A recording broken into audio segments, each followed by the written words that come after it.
Hello my bookish friends, welcome back to our channel. So judging by the title, y'all already know what we're gonna get into, and I'm super excited and I wanted to make it fun, so I thought that we could go ahead and put my beautiful flowers that I got from Trader Joe's in its vase. This is my favorite vase. This is the vase, one of the vases that I got from Babe. He always sends me flowers, and I think this vase came when I got my Valentine's Day flowers, and I love it because it's pink. And then of course I have my water because I'm a thirsty girl. So I'll probably be drinking on that. I don't want this video to be too long, so we're gonna get started. But judging by the title, y'all already know I read thrillers. If you are subscribed to my channel, and if you have been for like even 1 second, you know I primarily read thrillers. Sometimes I try to dibble and dabble, but I'm a thriller horror girl. So I was scrolling on YouTube, and I saw a lot of people posting like the videos that they think y'all should read for spring.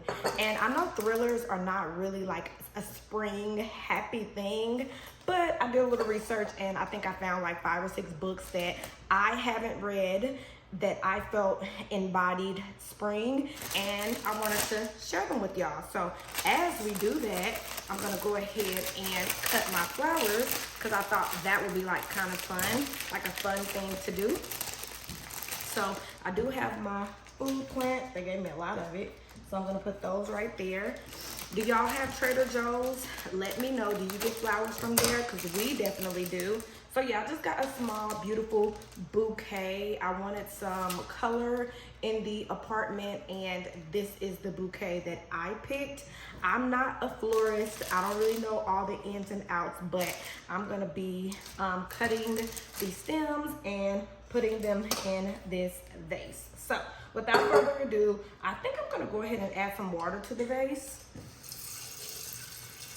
So just got some water in the vase. I also put ice cubes in mine to make them last longer, but yeah, y'all do what you do. So the first book, oh, and this right here is just my list of thrillers that I want to tell you guys about. So the first book that I think embodies spring and is a thriller, and you should definitely pick it up because I am. Again, all of these books I have never read. I haven't read any of them, so I thought that that would be fun even for me to put them on my own TBR because they sound so good. So the first one is The Butterfly Garden by Dot Hutchinson. So apparently this book is about a man that kidnaps women, and I believe he tattoos a butterfly on them. It says, in this garden grows luscious flowers and shady trees and a collection of precious butterflies, young women who have been kidnapped and intricately tattooed to resemble their namesakes. Overseeing it is the gardener, a brutal, twisted man obsessed with capturing and preserving his lovely specimens. Y'all, that sounds so good. So basically, sounds like a psycho serial killer that is kidnapping women, and he is holding them hostage. And while he is doing that, he is tattooing them. He is tattooing them with butterflies. So that's the first one. And of course, I'll put a picture on the side of the screen so that y'all can kind of, know what I'm talking about. I want this bouquet really short because this is kind of like a short vase, so don't do too much. But yeah, that sounds really good, and it's by Dot Hutchinson, and I will definitely be trying to pick that up ASAP. So the next book that I wanted to talk about is called The Girls in the Garden. So when I was reading it, it did say this was like a mid-summer vibe, but I definitely can see how this can be also a spring vibe. And it says, you think your children are safe, but are they really? On a midsummer night, as a festive neighborhood party is taking place, preteen Pip discovers her 13-year-old sister Grace lying unconscious and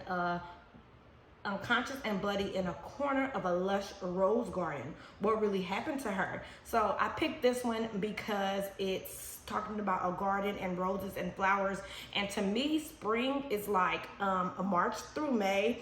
So this book really just spoke to me. But we all know Lisa Jewell is that girl. She I have read, I think, 1 or 2 books by her, and I really enjoyed them. So I'm looking forward to that, and that is The Girl in the Garden by Lisa Jewell.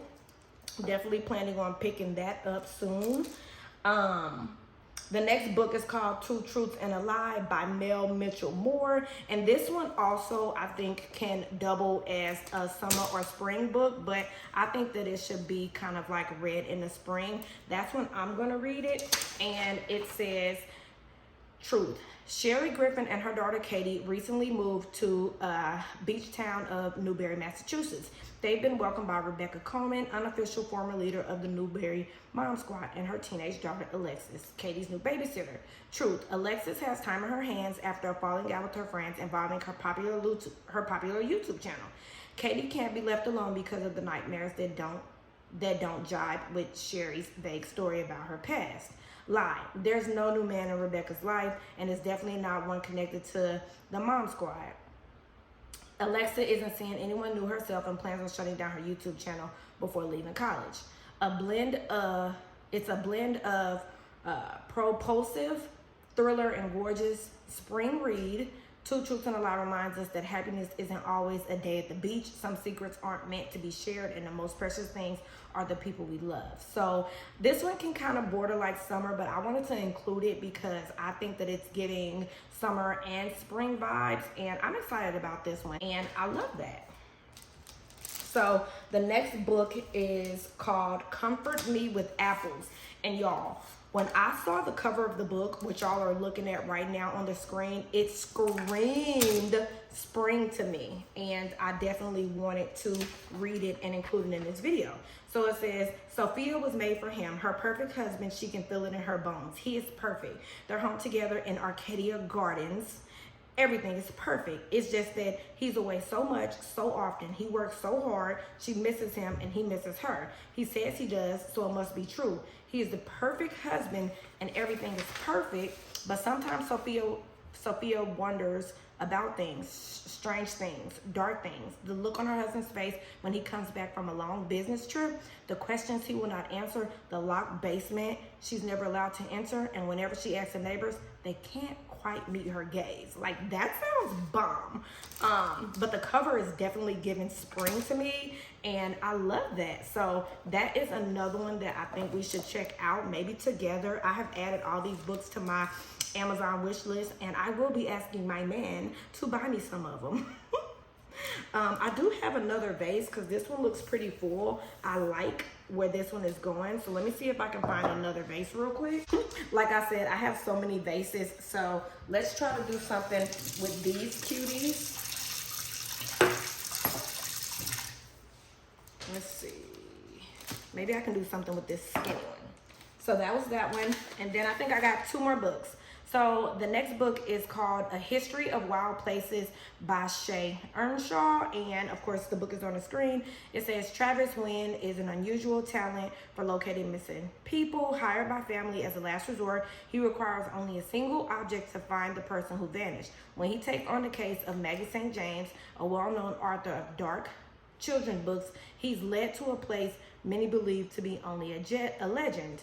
Called Pastoral, this reclusive community was found in the 1970s by like-minded searching for a simple way of life. By all accounts, the commune shouldn't exist anymore, and soon after Travis stumbles upon it, he disappears, just like Maggie St. James.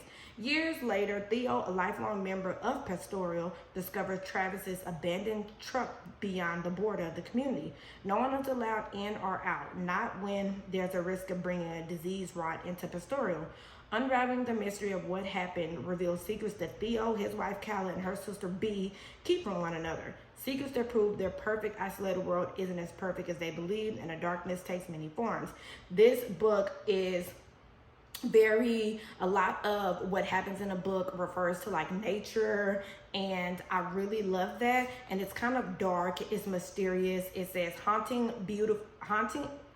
beautiful and bewitching. A history of wild places is a story about fairy tales or fear of dark and losing yourself within the wilderness of your mind. So you already know, wilderness of your mind, like, yeah, it fits real spring. I feel like anything garden, wilderness, trees, it's giving spring.